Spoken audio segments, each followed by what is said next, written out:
Bom dia, irmãos. Graça e paz, amém? Uma alegria nós podermos estar aqui reunidos diante do Senhor, né, nessa manhã. Essa semana não foi uma semana fácil, né, para a maioria de nós, né? A família de Natalina, mais especificamente a Ana Kelly, passou por uma perda. Falo que nas últimas 2 semanas foram 5 velórios, né?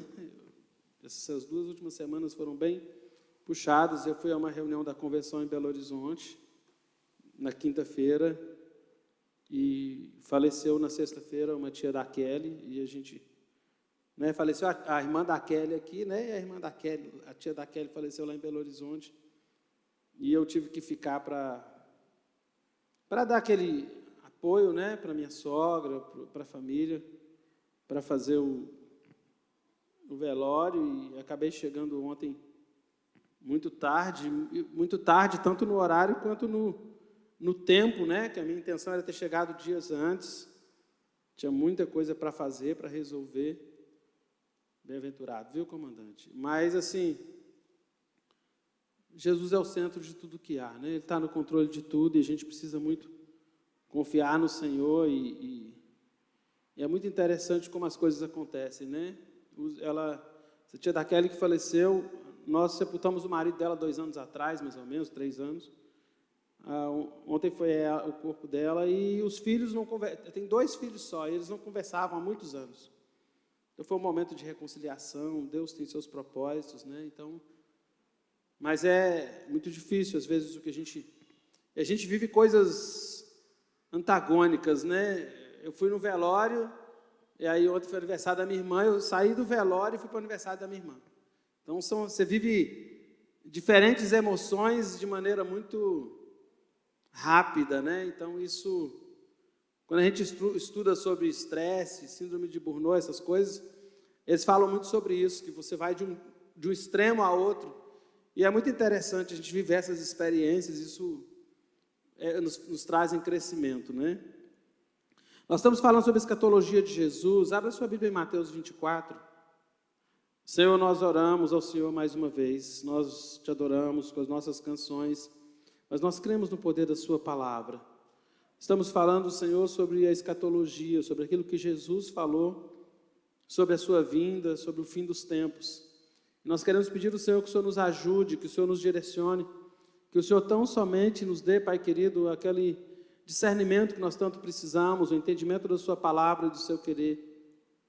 Nada, Senhor, que não esteja dentro do contexto do Senhor, nada que não seja aquilo que o Senhor quer que nós saibamos. O Senhor, nós não deixe que entre em nosso coração e em nossa mente. Ao estudarmos o fim, Senhor, nosso desejo é nos apaixonarmos pelo Senhor, nos apaixonarmos pela sua palavra e entendermos aquilo que nos espera para o final. Nós confiamos muito no Senhor. Muito, muito, muito. Muito obrigado por estarmos aqui. Espírito Santo, que esse seja o momento do Senhor falar ao nosso coração. Que o Senhor nos traga todo o direcionamento necessário. Que o Senhor nos traga todo o entendimento necessário. Que o Senhor fale conosco, Senhor, de maneira sobrenatural. Em nome de Jesus. Amém? Irmãos, é uma coisa que eu gosto de pensar quando eu falo sobre escatologia, é que eu vejo muita gente falar assim: tem coisas na Bíblia, na escatologia principalmente, que não é para nosso entendimento. Eu me recuso, posso até mudar de ideia depois, né? Vai que alguém tenha uma boa maneira de me convencer, mas eu me recuso a acreditar que Deus escreveria alguma coisa que não pudesse ser entendido pela maioria. Eu tenho muita dificuldade com isso, ou baseado nisso, eu tenho muita dificuldade com gente que usa a seguinte expressão: eu vou descobrir na Bíblia algo que ninguém nunca descobriu. Primeiro que não há nada na Bíblia que não tenha sido descoberto por alguém, estudado por alguém.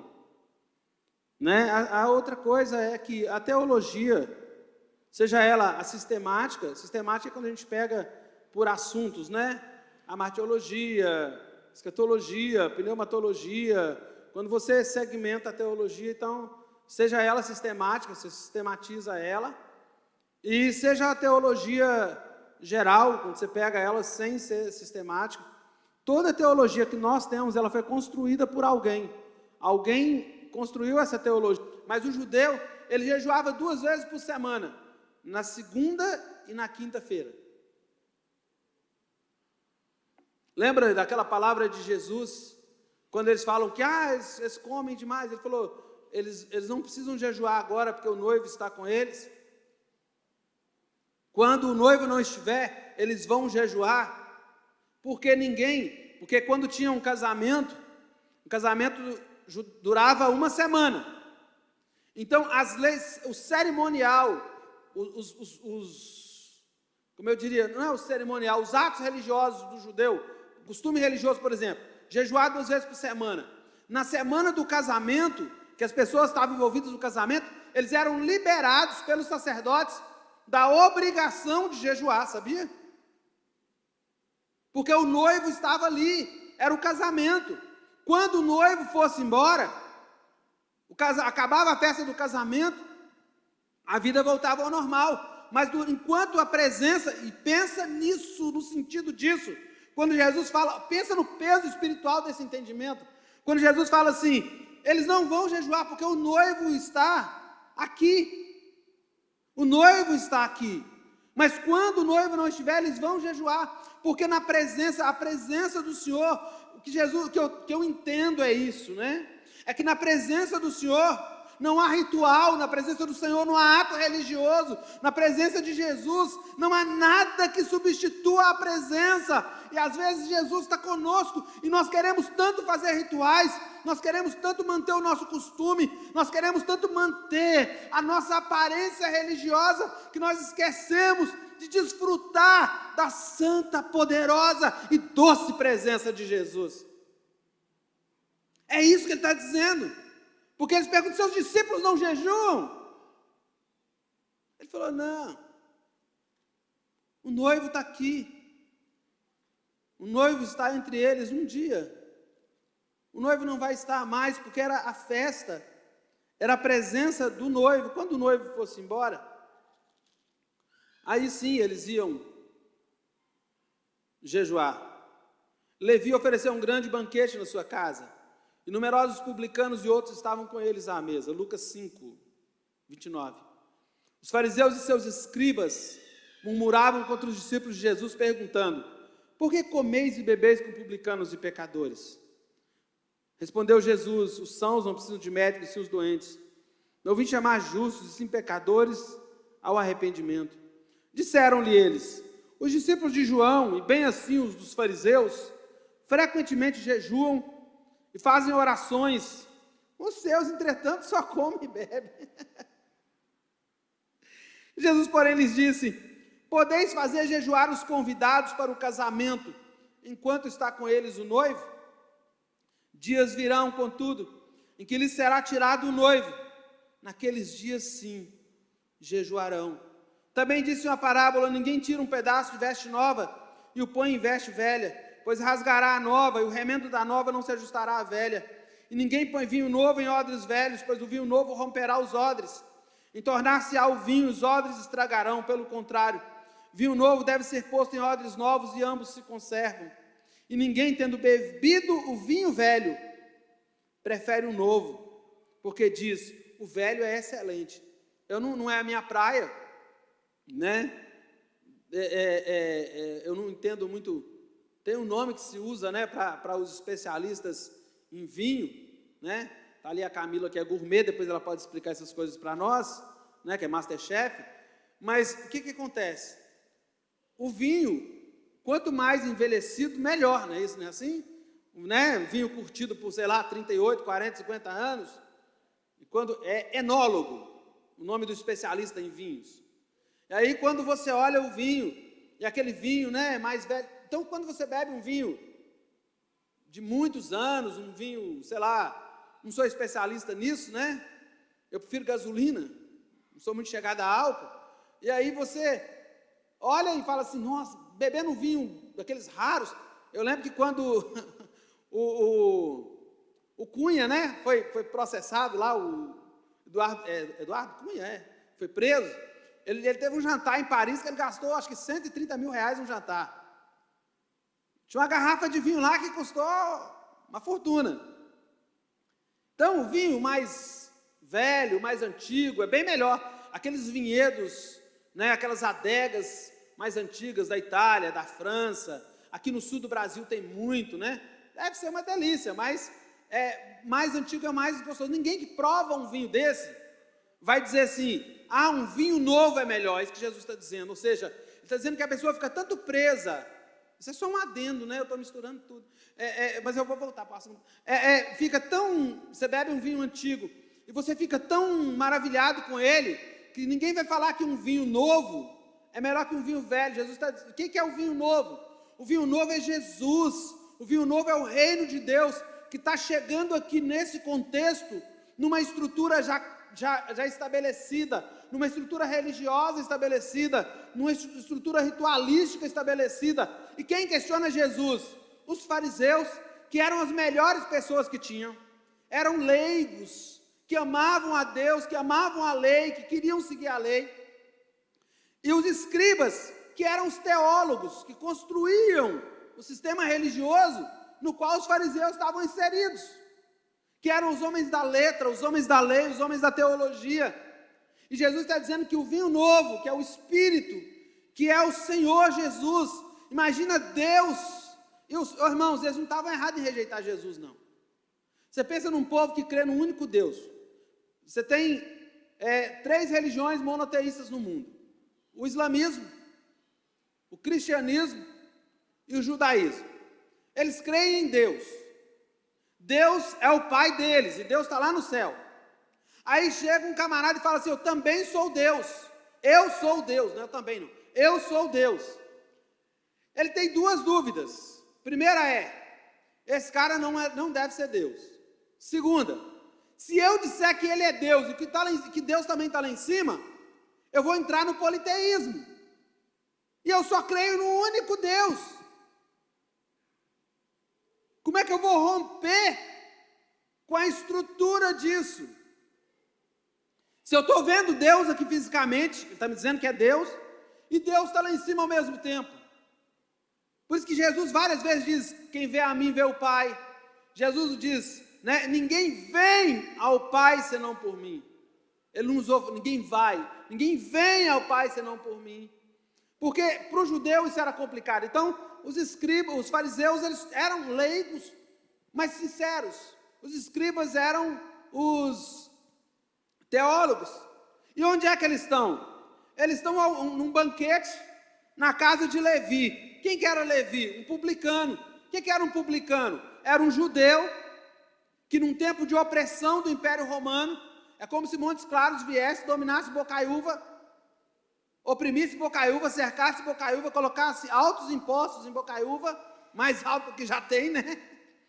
E aí, algumas pessoas nascidas em Bocaiúva, criadas junto com a gente, cresceram aqui, traíssem Bocaiúva, trabalhassem para o povo de Montes Claros, fossem soldados, cobradores de impostos, daqueles que nos governam. E pior, que aqui também tinha a máfia dos fiscais, né? Lembra do Zaqueu? Né? Então, assim, eles cobravam altos impostos, eles desviavam dinheiro, eles eram corruptos, eles eram pessoas mal vistas. A parábola do filho pródigo também é sobre eles, né?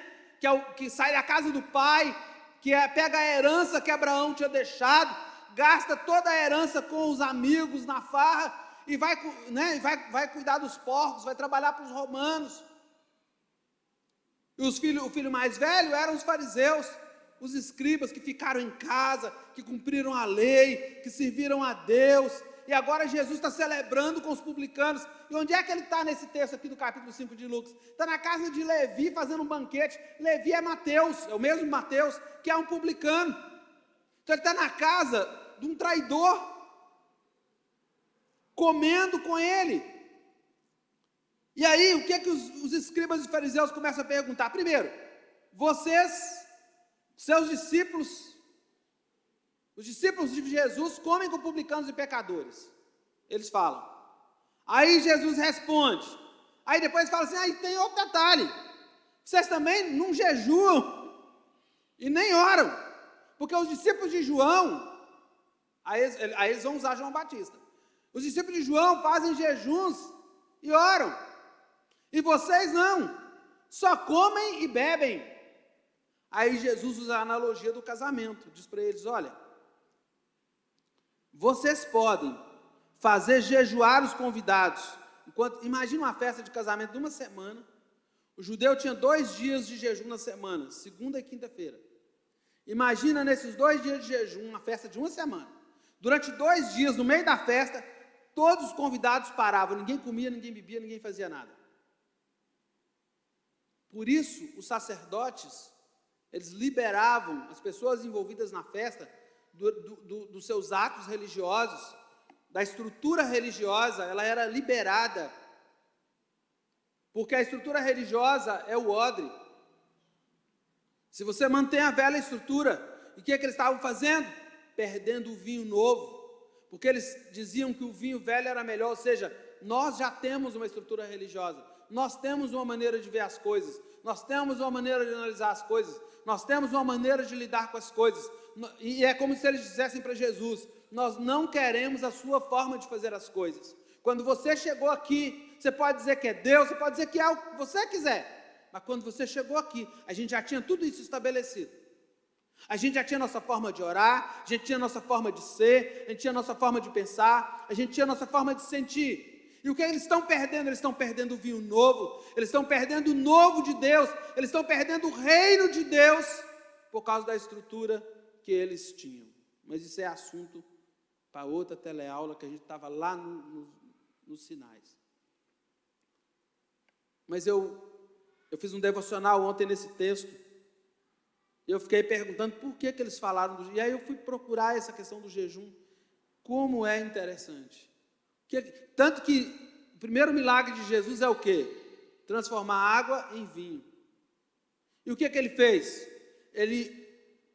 Qual foi o comentário do milagre das bodas de Caná? O vinho servido no final era melhor que o vinho servido no começo. Porque havia o vinho novo, há um vinho novo para ser derramado sobre a nossa vida.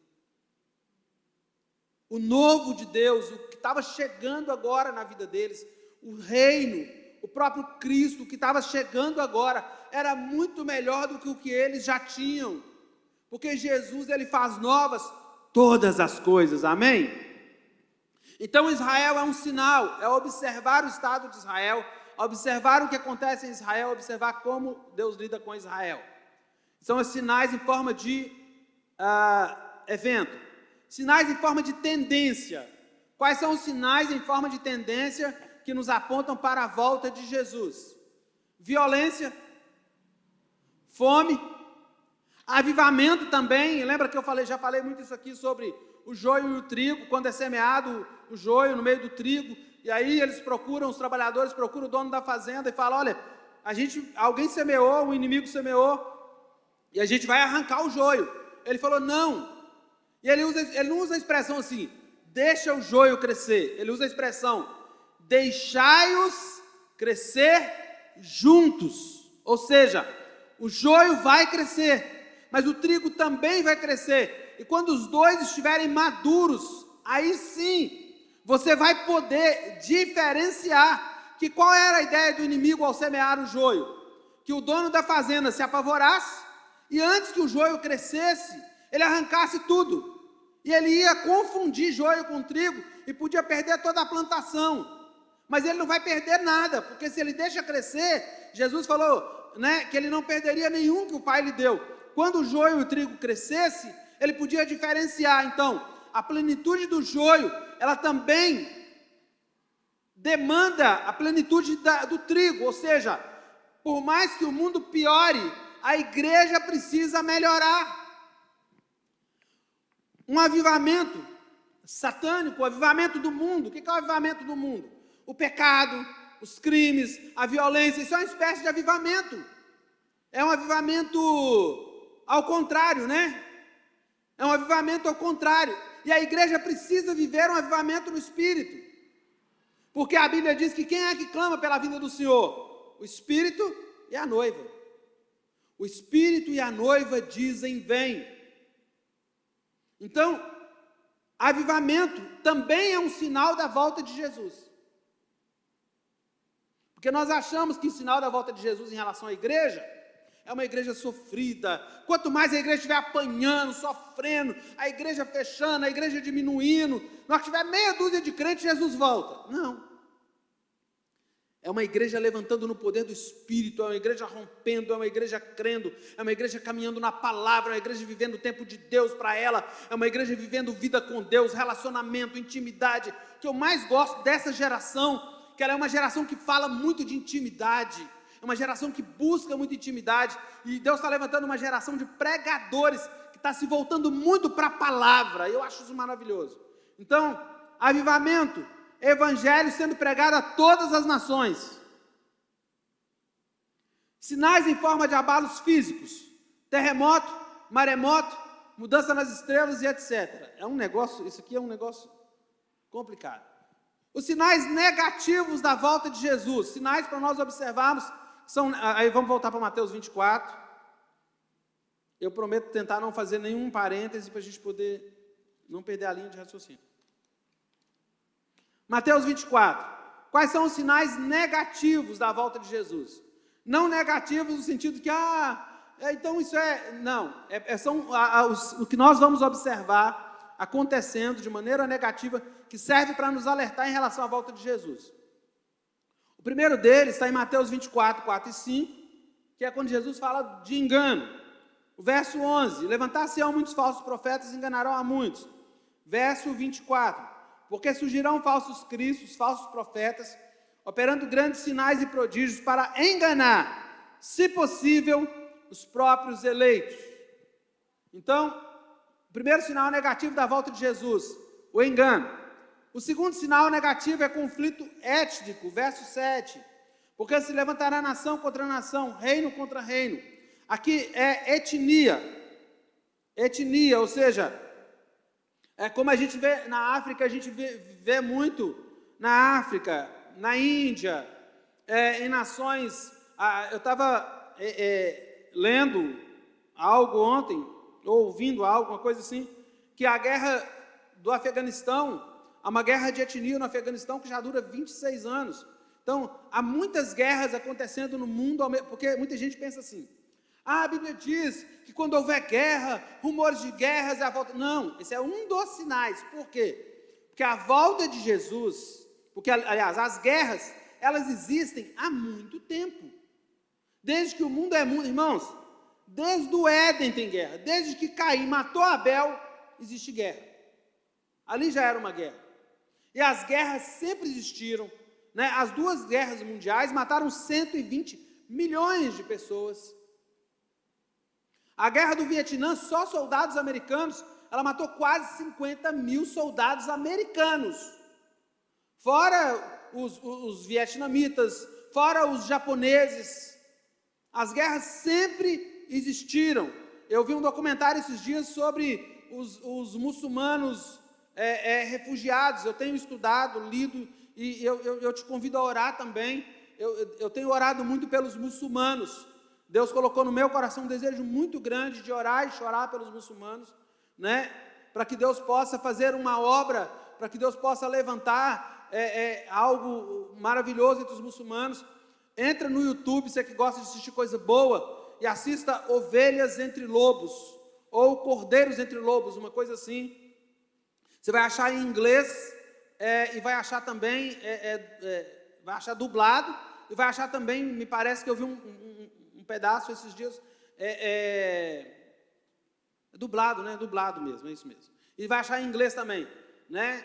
A FAI produziu, que é a história da igreja no Irã, como cresce a igreja no Irã. Ore pelos muçulmanos, ore pelos muçulmanos. Deus tem um projeto muito grande na vida dos muçulmanos. Os muçulmanos, eu creio que eu penso que o anticristo vai ser muçulmano. Eu penso que o anticristo vai levantar daquela região. Eu penso que vai ser, porque o Islã é a única religião que tem um projeto de dominação mundial, né? A bandeira do Islã, ela vem escrita assim: Alá é Deus, Alá não gerou. Os muçulmanos têm um problema com a paternidade de Deus, Por que eles têm um problema com a paternidade de Deus? Porque os muçulmanos são filhos de Ismael. Quem é Ismael? Ismael é o filho que Abraão colocou para fora de casa. Um filho rejeitado por Abraão. E ele gerou um sentimento com o pai. E gerou um sentimento com o irmão. Porque por causa do irmão ele foi colocado para fora de casa. Quando você lê 1 João, primeira carta de João, se você quiser saber como é que eu identifico o anticristo, a gente sempre pensou, muita gente fala assim, porque eu creio que o anticristo é o Papa. Eu não creio. Acho que o Papa nem vai ter idade para isso. Um Papa é votado, irmãos, com mais de 65 anos. E a Igreja Católica, ela tem os seus problemas? Tem, mas ela nunca negou a Trindade. E João, 1 João 2, 22. Quem é o mentiroso? Senão aquele que nega que Jesus é o Cristo. Esse é o anticristo, o que nega o Pai e o Filho. Quando você lê lá em Apocalipse sobre os sobreviventes sobre os salvos na grande tribulação, a Bíblia diz: essas são as almas daqueles que foram decapitados, porque não negaram, porque não se dobraram diante do anticristo, da besta. A gente vai chegar lá quando a gente lê Apocalipse, mas quem é que faz decapitação no século 20, irmãos?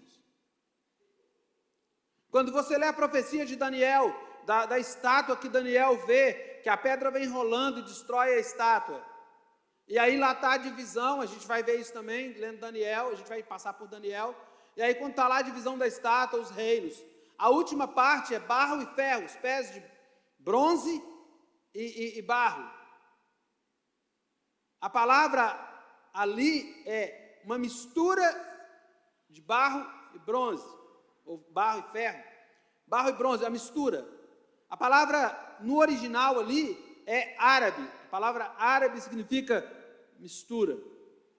Nós cremos que o último império a ser levantado será um império árabe, liderado pelos muçulmanos. Quando o Estado Islâmico saiu fazendo aquelas arruaças, se é que pode se chamar assim, eles proclamavam que a ideia deles era colocar a bandeira do Islã, ou a bandeira do Estado Islâmico, no ponto mais alto da Casa Branca. E a ideia era criar realmente, e eles criaram um Estado Islâmico.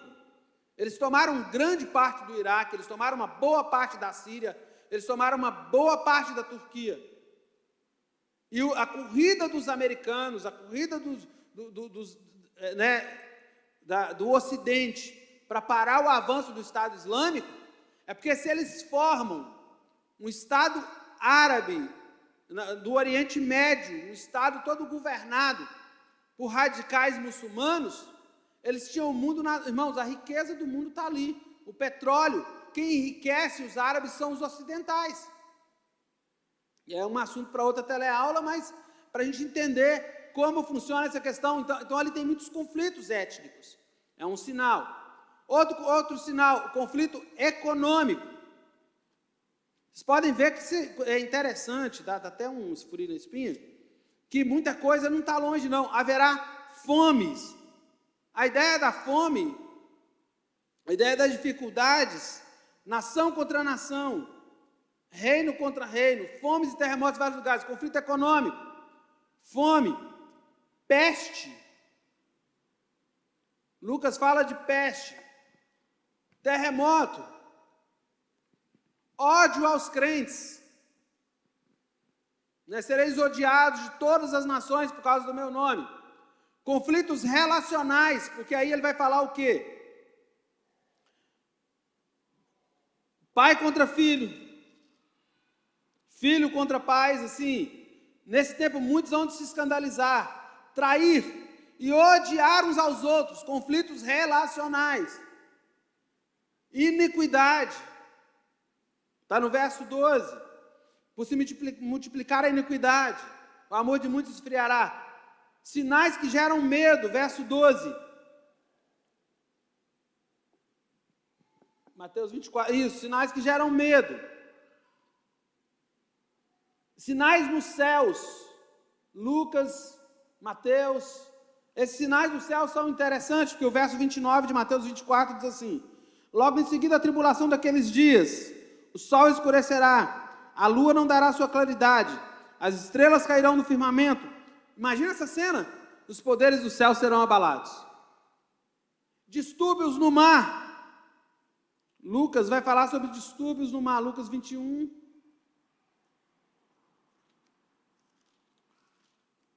Aí eu vou te falar uma coisa que eu não sei se você vai acreditar, mas eu vou falar uma coisa que eu acredito que é muito... Lucas 21, 25, haverá sinais no sol, na lua, nas estrelas, e sobre a terra, angústia entre as nações em perplexidade por causa do bramido do mar e das ondas. Lembra do tsunami? Aquilo é um spoiler, tá? Aquilo é só uma antecipação. Imagina acontecer algo na lua, nas estrelas, na terra.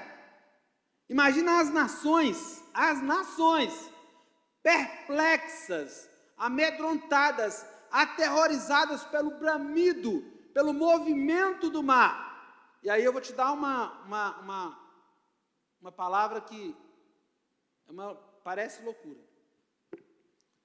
Quais são os sinais iminentes? Vamos pensar assim.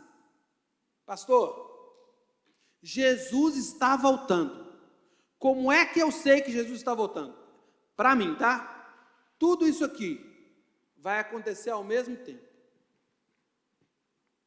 Porque quando a Bíblia diz assim, você vai falar assim: ah, mas, por exemplo, nós já somos odiados.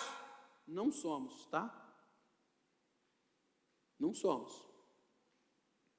Morrem no mundo, por ano, cerca de 100 mil cristãos por causa de sua fé. Ótimo. Nós não somos odiados de todas as nações. Você sabia que me parece que são 49 presidentes eleitos nos Estados Unidos da América? 46 ou 47 deles eram cristãos denominados evangélicos? O Obama, o Clinton, os Bush, a maioria deles. Você sabe que todos os presidentes americanos tiveram como seus conselheiros pastores? Nós não somos odiados de todas as nações. Ninguém tem que se esconder. Há nações em que os cristãos são perseguidos, são mortos, são odiados. Ah, sim. Isso é igual a gente falar igual o outro falou lá, que não tem racismo no Brasil. Tem sim. O que eu acho que a gente não pode é ficar construindo uma narrativa de vítima. O que é a narrativa de vítima? É ficar assim, porque nós somos negros, nossa vida é tão difícil, e colocar negros contra brancos. Vidas pretas importam, porque diz agora tem preto e tem negro, diz que agora tem uma diferença, né? Eu ainda não sei se eu sou preto ou se eu sou negro, estou tentando saber. Mas, por exemplo, vidas pretas, vidas negras importam? Irmãos, todas as vidas importam. Eu acho que ao invés do governo fazer classificação por classe, por cor, porque para mim não como eu diria, não é preconceito de raça. Porque raça, nós somos todos raça humana. É preconceito de cor. Mas o que eu acho? Eu acho que a classificação do governo, dos órgãos de governo, para poder resolver o problema, ela tinha que ser social e não de cor. Eu conheço, não sei, talvez você conheça também, eu conheço uns brancos pobres também. Eu conheço uns 2 brancos pobres. Não tem muito, né? Mas tem. Eu conheço. Então a classificação ela tem que ser social, para acessar a faculdade, para ter direitos, ela tem que ser socioeconômica. Ela não pode ser por cor. Quem está criando o racismo é quem cria cota para cor. Tem que ser por competência. Ao invés de criar cotas, por que os governantes, sejam eles socialistas, de esquerda, de direita, por que eles não criam um sistema para melhorar a educação, para melhorar a estrutura, para dar direitos iguais e oportunidades iguais para todo mundo? Se der oportunidade igual para todo mundo, você não vai precisar selecionar ninguém. mas eles nunca mudam o sistema. O discurso, o meu problema com o discurso é que o discurso é para ganhar voto. O vereador, ou a vereadora, né, mais votado da história de Belo Horizonte, Duda Salabé, é um LGBTQI+. Você vai dizer, você não... Não, eu acho que se tivesse votado nele, como educador, é professor, ou professora, sei lá, professor, com a formação acadêmica excelente, trabalha com muita excelência, é competente, eu pesquisei a vida do cara, competente na área da educação, sabe o que está falando, mas é um voto de militância, não é um voto de competência. Eu acho que competência não tem sexo, irmãos. Competência não tem cor. A pessoa é competente, a pessoa mais competente que eu trabalhei na minha vida era um homossexual. Competente e humano. Pensa na pessoa humana. E o dia que eu dei uma Bíblia para ele, foi com ele, cara, Deus quer mudar a sua história.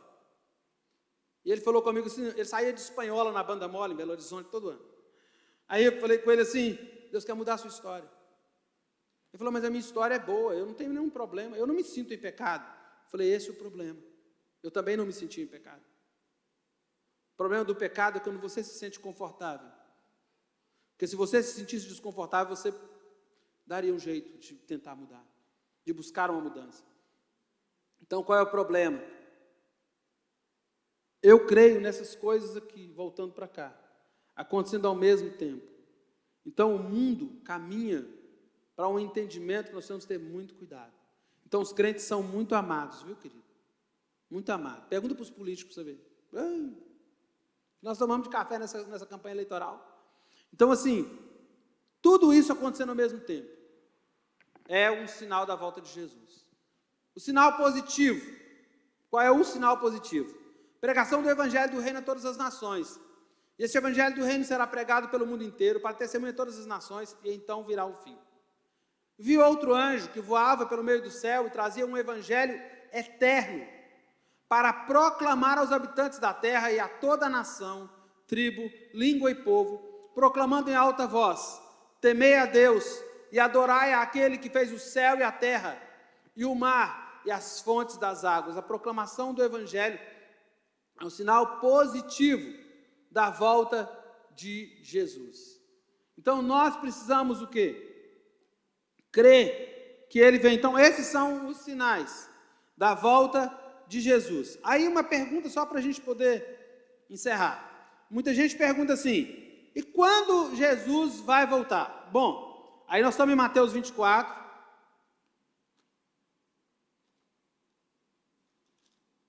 Nós estamos em Mateus 24. Porque a pergunta inicial dos discípulos foi, qual é o grande sinal? O sinal da tua vinda? Quando é que o Senhor vem? Né? Nós queremos, diz-nos, quando sucederão essas coisas e que sinal haverá da sua vinda? Aí Jesus passa pela grande tribulação, vai mostrar a grande tribulação. Verso 15. Quando, pois, vides o abominável da desolação de que falou o profeta Daniel no lugar santo. Aí ele manda ler o profeta Daniel. Está lá em Daniel 9, 27, 11, 31. Vamos ler Daniel 9, 27.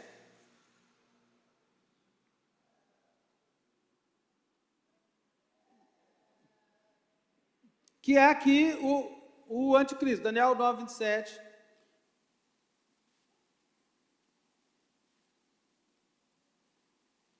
Por que, irmãos, que eu falo que essas coisas, esses sinais vão acontecer ao mesmo tempo? Porque tudo isso que nós vimos aqui, exceto os sinais, os abalos físicos, acontecendo tudo ao mesmo tempo, todos os sinais em forma de tendência, por exemplo, eles são experimentados. Eu engano, quem não conhece? Conflito étnico, conflito econômico, fome, peste, terremoto, ódio aos crentes. Claro que nós temos isso localizado, mas não temos global. Relacionais, iniquidades, sinais que geram medo. Irmãos, tudo isso aí está praticamente acontecendo, mas não aconteceu ainda de uma forma global. Tem acontecido regionalizado, tem acontecido de maneira localizada. Daniel 9, 27. Vamos lá, para o 27. Deixa eu achar aqui. Vamos lá. Abominável da desolação. Com muitos, 9, 27 de Daniel, com muitos, ele fará uma aliança que durará uma semana. No meio da semana, ele dará fim ao sacrifício e à oferta. E numa ala do templo será colocado o sacrilégio terrível, até que chegue sobre ele o fim que lhe será decretado. O que é esse abominável da desolação? É o anticristo. Por quê? Vai para Daniel 11, 31, aí eu explico, mais fácil. Daniel 11, 31. Falando do anticristo. Regiões da costa ocidental se oporão a ele, ele perderá o ânimo. Está falando do mundo ocidental se levantando contra o domínio do anticristo.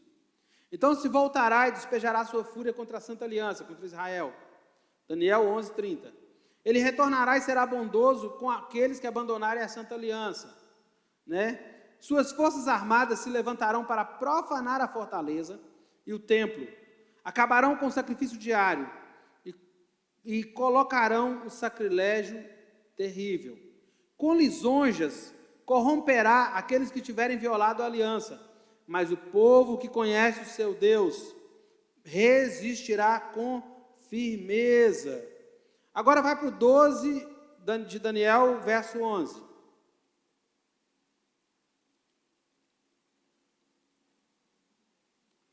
A partir do momento em que for abolido o sacrifício diário, for colocado o sacrilégio terrível, haverá 1290 dias. Aí, no verso 12, Daniel vai falar assim: feliz aquele que esperar e alcançar o fim dos 1335 dias. Depois eu vou explicar no outro dia a diferença desses dias aí. Mas o que ele está falando? Uma semana, 7 anos. O que acontece? No meio dessas 7 semanas, no meio desses 7 anos, o anticristo se levanta. O que acontece? Ele levanta, no meu entendimento, tá? E depois eu vou mostrar aqui porque que eu creio que o anticristo é muçulmano. Vou dar uma ideia só porque eu creio dessa forma.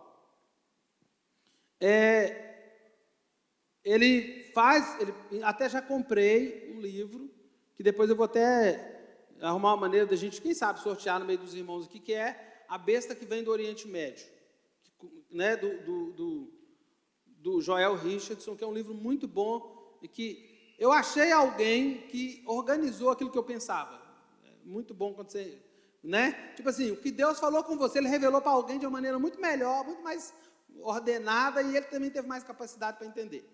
O que acontece? O anticristo se levanta, pacifica Israel, faz uma aliança com Israel, aquela ideia do paz e amor, aquela paz, tudo correndo bem. Aí no 9:27, Daniel fala sobre essa paz. Olha só como Daniel constrói o nosso entendimento com tranquilidade. Ele diz assim: com muitos ele fará uma aliança que durará uma semana, quer dizer, 7 anos. A ideia dessa aliança é 7 anos. No meio é uma aliança, né, tranquila. No meio da semana, ele dará fim ao sacrifício e à oferta. Lembrando, ele vai permitir a reconstrução do templo em Jerusalém. Ele vai permitir o sacrifício no templo. A vida de Israel de adoração vai voltar com os sacrifícios. Israel vai voltar a ter o templo. Vai estar tudo bem. No meio da semana, ou seja, 3 anos e meio, ele rompe com Israel.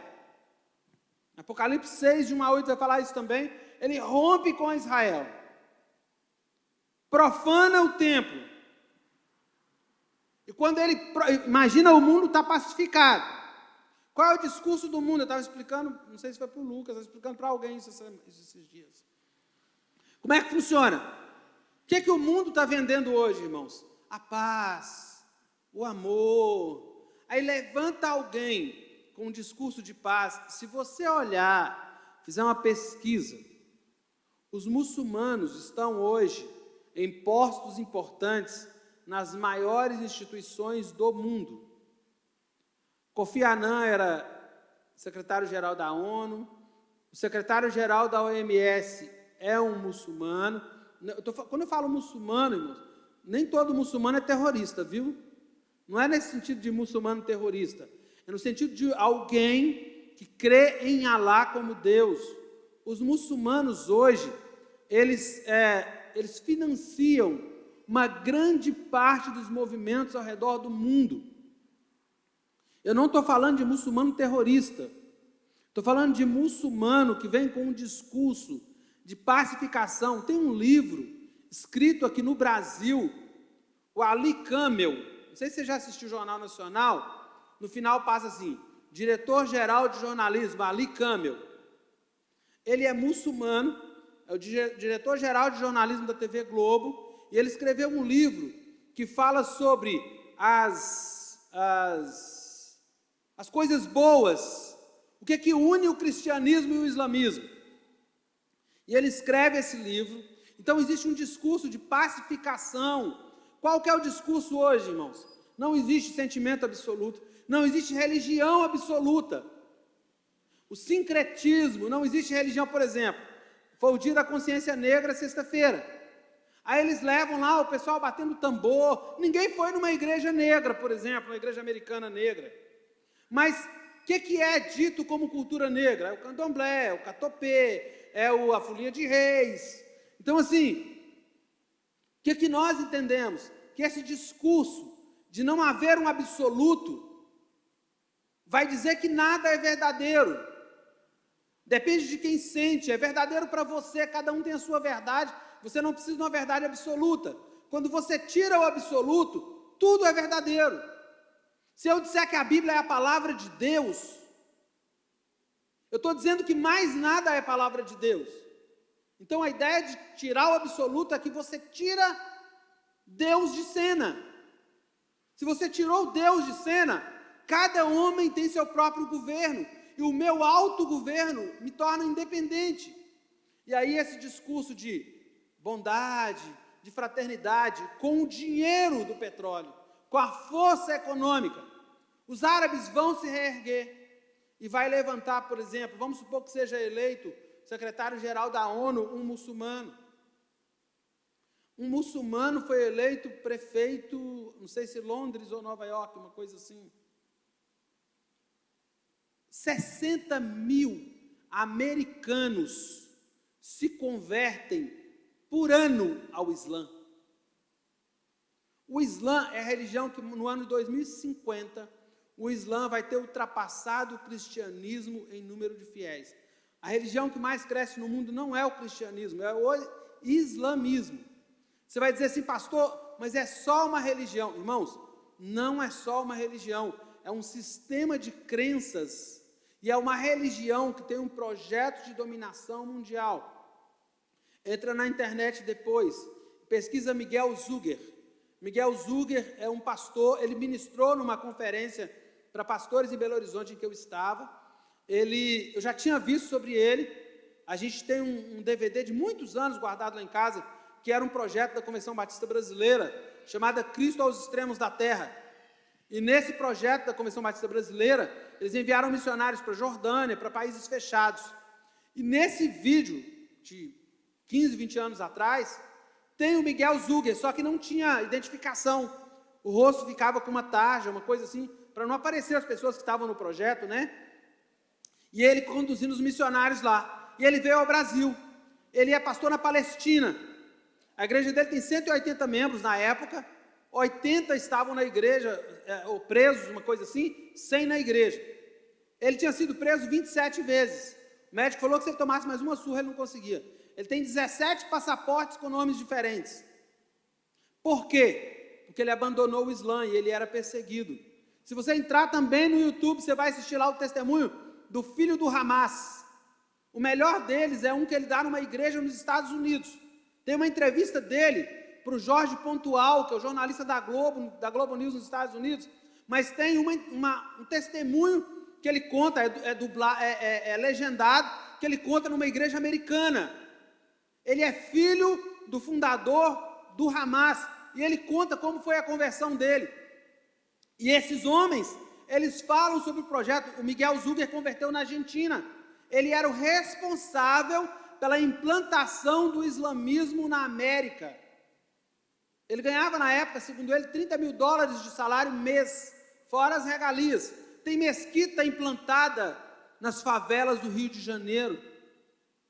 Pessoas famosas, desde Kareem Abdul-Jabbar, que foi um dos maiores jogadores do basquete americano, que não era Kareem Abdul-Jabbar, tinha outro nome.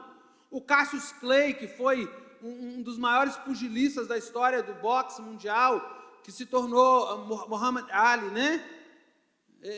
Que adotou um nome muçulmano.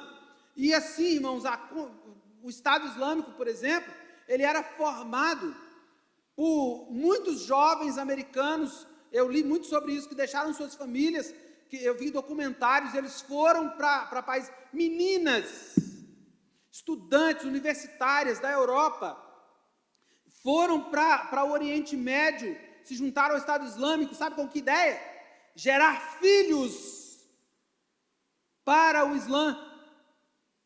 Então, o Islã é uma religião que exige a dedicação da vida. E aí você imagina, esse povo, doutrinado, firme, capaz de dar a vida. Os jovens americanos que derrubaram as torres no 11 de setembro, eles foram para os Estados Unidos muitos anos antes. Como é que funciona a questão do mártir, né, do suicida na questão do Islã? Eles recrutam um jovem de família pobre, de família de vida difícil, oferecem para ele uma fortuna, metade ele ganha em vida, a outra metade será entregue à família, com um detalhe: se você morre como um mártir no Islã, quando você chegar na eternidade, Alá vai estar te esperando com muitas virgens. Você viverá uma vida de prazer na eternidade junto com Alá. E aí, eles foram muitos anos antes para os Estados Unidos, matricularam em faculdades, começaram a viver lá, sustentados com o dinheiro do petróleo, e até que eles fizeram os atentados que fizeram, já como cidadãos, já dentro dos Estados Unidos. Para vocês terem uma ideia, a família do Bin Laden enriqueceu com dinheiro americano. Houve a guerra do Iraque, muitos brasileiros trabalharam no Iraque, né, em construção. O pai do Bin Laden era um construtor.